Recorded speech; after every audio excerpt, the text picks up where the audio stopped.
So the barrier lake that they're discussing is an artifact of the glacier collapse that happened on the north side of the Langtang Range. Again, the process we call a cascading hazard chain was started by this glacier collapse. It then flowed down the hill and blocked the river at the Lende Kola on the China side.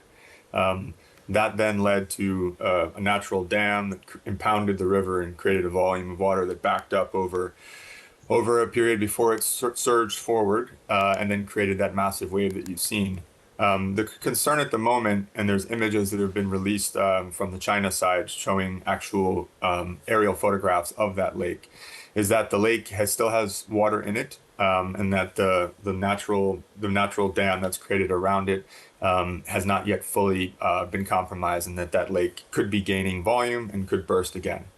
If it does burst again, however, I would imagine that it's not a formal assessment, but from looking at other events like this, that if it burst again, that the surge that would be created would be a fraction. I'm not sure how large of a fraction, but smaller than the initial pulse that caused all this destruction. And just looking at the footage, the volume of water that's coming down the mountain, they're made up of the broken up bits of ice that transitioned into a flow as it moved downstream. Can you explain to us how this all happened and how quickly the water's travelling?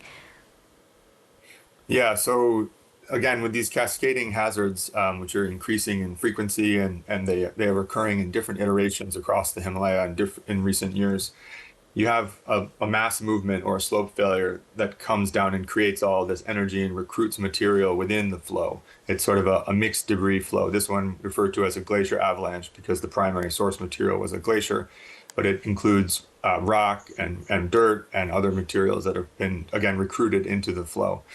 As it generates force, it also has the ability to then melt that glacial material. We saw this in Chamoli in the 2021 Uttarakhand disaster that happened similarly on a blue sky day where you had a giant rock slab that broke off, that created a cascading flow, and it recruited parts of the glacier and pulverized it, so to speak, and added water to the flow.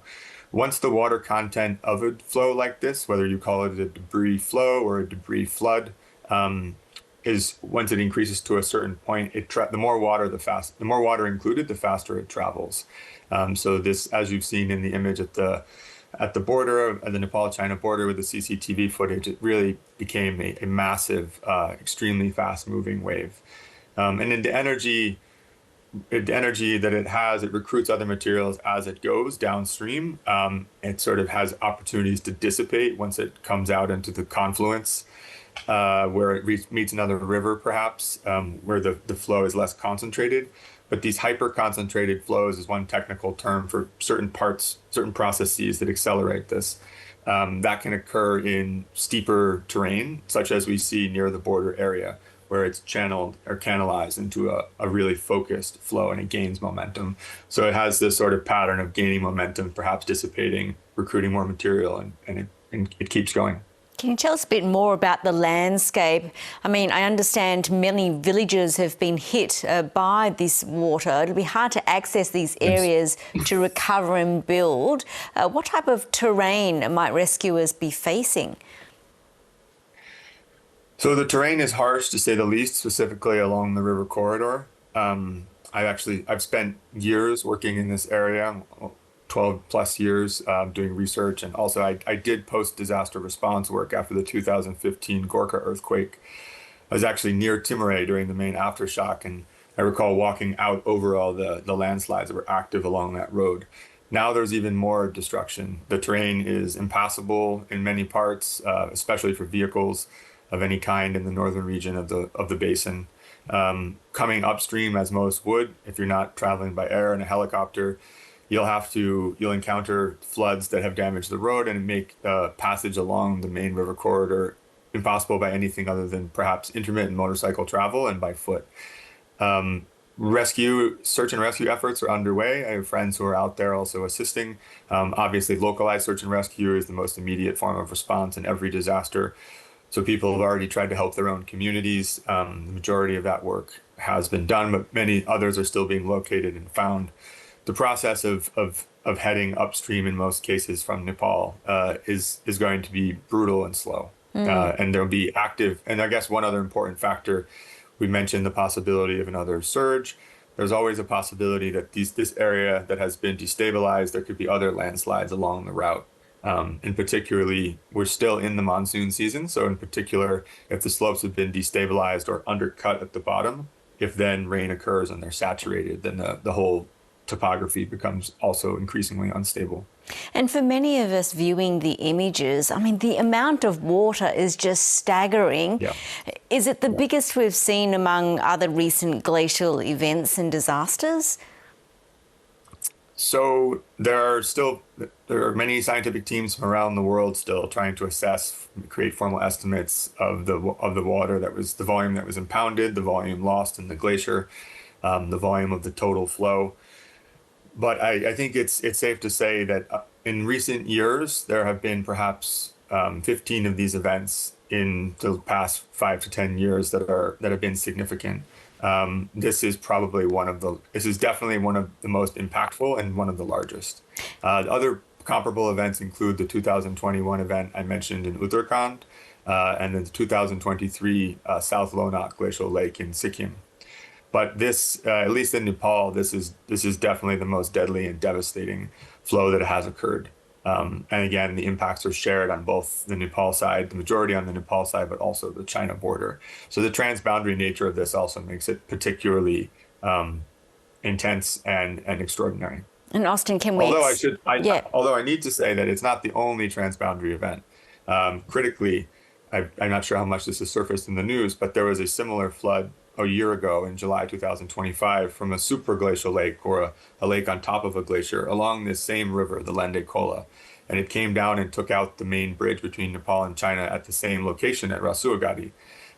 It didn't have the same number of casualties. I think the death toll was 19 in total. But this was a warning sign, so to speak, that there was instability in the upstream parts of this region.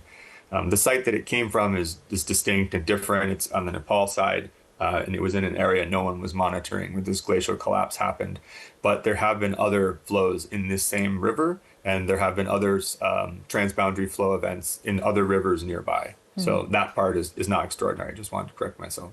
And can we expect more frequent glacial avalanches as global temperatures rise? I would say that the answer is yes. We have seen last year in Switzerland, we saw the Blatten avalanche, which was similarly sort of a glacial collapse. It was triggered by rockfall. It had different processes and mechanisms. Scientists around the world were shocked by the process there. Every year, we seem to be shocked by a new cascading or hazard interaction in the cryosphere, or the frozen world in the mountains, the mountain cryosphere. And I think when in the Himalayan region, when you couple this type of increasing climate risks and uncertainty with seismic risk, which in this case, the seismic signal was from the flow event itself. Just on the other side of the mountain in 2015, the Gorka earthquake triggered a massive and deadly avalanche. I was actually there. I'm a survivor of that event in the Langtang Valley. So you have climate risks that are creating cascading patterns of hazard interaction, even on blue sky days. And then you have monsoon triggered events that could be triggered by extreme rainfall, and you have seismic risk in the Himalaya, amongst other concerns. So you have, I think, a greater risk of glacier related hazards in general due to climate change, but it's really the interaction with these other geomorphological processes and these other major hazards like earthquakes that are intersecting that create heightened risk. What more can be done to warn people of such events that might occur? What can be done to protect lives in future? So the main thing that needs to be done, and is being done in many cases, but again, this was in a location where it was in a blind spot, so to speak, in the far north side of Nepal, in an uninhabited region. The main thing that needs to be done is comprehensive multi-hazard risk assessment. The government of Nepal, and our team at the Stimson Center has been working closely with the National Disaster Risk Reduction and Management Authority. Other authorities in Nepal and the hydromet agencies have also been doing careful multi-hazard risk assessment. It's growing as a practice across Nepal, but there's such an incredible amount of terrain, and it's hard to know and find needles in a haystack, so to speak, for where glacial risks could surface. It begins with this comprehensive multi-hazard risk assessment where you start to think about glaciers, potential interaction with rivers. And then once you have mapping out these potential hazard constellations, then it's a matter of modeling potential impacts and exposure, vulnerability downstream.